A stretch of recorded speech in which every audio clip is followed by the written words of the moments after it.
Hi అండి, welcome to my channel. ఎండాకాలం వచ్చేసిందంటే నోట్లో నీళ్ళు ఊరించే మామిడికాయ పచ్చడి అయితే మనకు గుర్తుకొస్తుంది. ఈ పచ్చడిని వేడివేడి అన్నంలో వేసుకొని తింటే మాత్రం టేస్ట్ అద్దరిపోతుంది.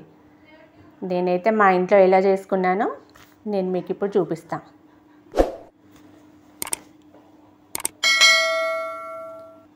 మంచిగా కొత్త కారం పట్టించుకొని మామిడికాయ ముక్కలకు పట్టించి అన్నీ పట్టించి ఒక 2 రోజులు నిల్వ ఉంచి కలిపేసుకొని పోపు పెట్టేస్తే మాత్రం టేస్ట్ అద్దరిపోతుంది. నేనైతే మా ఇంట్లో ఇలా చేసుకున్నా. చూడండి ఎంత రెడ్గా ఉందో.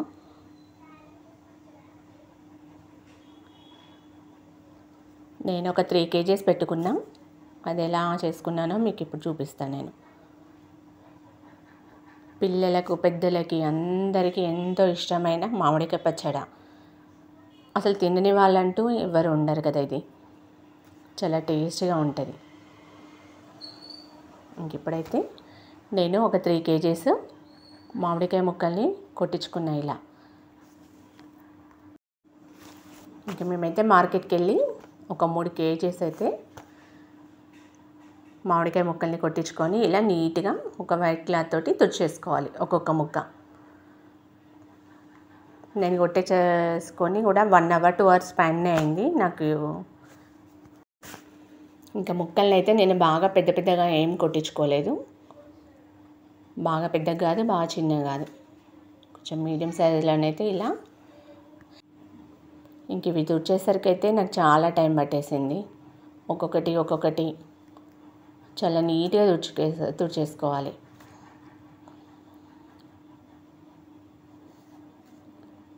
ఇంకా నేనైతే వాటిని ఇలా అయితే క్లీన్ చేసేసుకున్నా. చూడండి ఎంత క్లీన్గా అయిపోయా.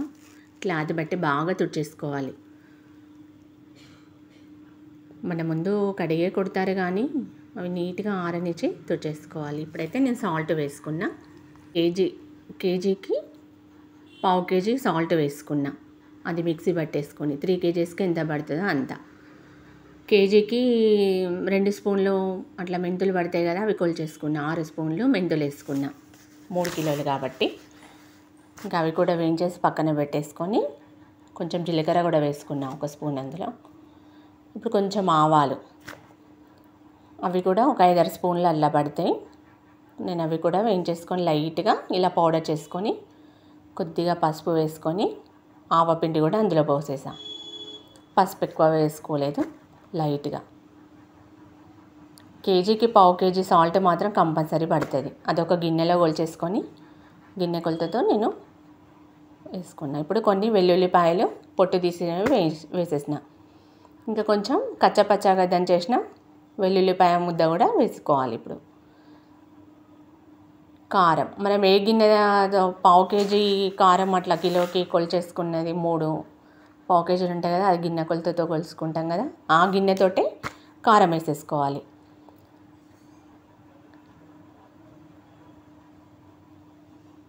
బయట చూపించుకున్న సాల్ట్ కూడా ఒక మిక్సీ పట్టేసి గిన్నె కొలతతో కొలిచేసుకోవాలి. అదే గిన్నెతో కారం నిండా పోసుకోవాలి.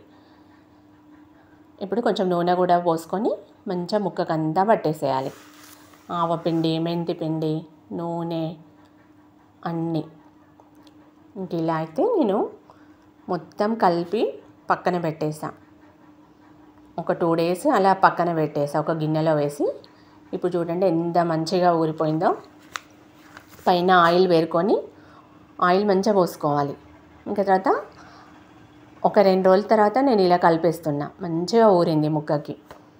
గ్రేవీ అంతా పట్టేసి ముక్కకంతా పట్టేసింది, ఉప్పు కారం అవన్నీ. మనం గిన్నె కొలతతో కూడా పెట్టుకోవచ్చు. ఇంకా దాన్ని అయితే బాగా కలిపేసుకోవాలి. సాల్ట్ ఏమన్నా తక్కువ ఉంటే కొంచెం టేస్ట్ తగ్గట్టు టేస్ట్ చూసి కొంచెం మళ్ళీ కలుపుకోవచ్చు. ఇంకా నేనైతే మా ఇంట్లో ఇలా చేసుకుంటా సింపుల్గా. నా ఛానల్ ఫస్ట్ టైం చూస్తున్నట్టయితే లైక్, షేర్, సబ్స్క్రైబ్ చేయండి. ఇప్పుడైతే ఇంకా పోపు పెట్టేస్తున్నా దాన్ని. కొంచెం మెంతులు, నూనె, జీలకర్ర, ఆవాలు అవన్నీ వేసి కొంచెం కచ్చపచ్చగా దంచిన వెల్లుల్లిపాయ ముద్ద ఉంటుంది కదా, అవి కూడా వేసుకోవాలి. నేనైతే మొత్తం పెట్టట్లేదు, నేను పెట్టిన ఆవకాయ ఉంటుంది కదా, అందులో నుండి కొంచెమే పెట్టి పోపు వేసుకుంటున్నా. మిగతాదంతా ఫ్రిడ్జ్లో పెట్టేసుకుంటున్నా. ఎప్పటికప్పుడు పోపు పెట్టుకుంటే ఫ్రిడ్జ్లో పెట్టేస్తే కొత్త దానిలా ఉంటుంది. ఇప్పుడైతే కొంచెం క్వాంటిటీ తీసుకొని పోపు పెట్టేసుకున్నాను. దానికి తగ్గట్టు నూనె పోసుకొని ఆవాలు, జీలకర్ర, ఎల్లిపాయ, జీలకర్ర అవన్నీ వేసి పోపు పెట్టేసుకున్నా. చూడండి ఇలా. ఇంకా దాన్ని బాటిల్లో పెట్టేసుకుంటే కొన్ని రోజుల వరకు ఇది బయట ఉంటుంది. ఇంకా పోపు పెట్టండి మాత్రం నేను ఫ్రిడ్జ్లో పెట్టేసుకున్నా. నా ఛానల్ నచ్చినట్టయితే సబ్స్క్రైబ్ చేసుకోండి. మీరు ఇచ్చే ఒక్క లైక్తో మోటివేషన్గా నాకు ముందుకు వెళ్ళడానికి అయితే బాగుంటుంది. నేనైతే నాకు తెలిసినట్టు నేను మా ఇంట్లో ఇలా పెట్టేసుకుంటా.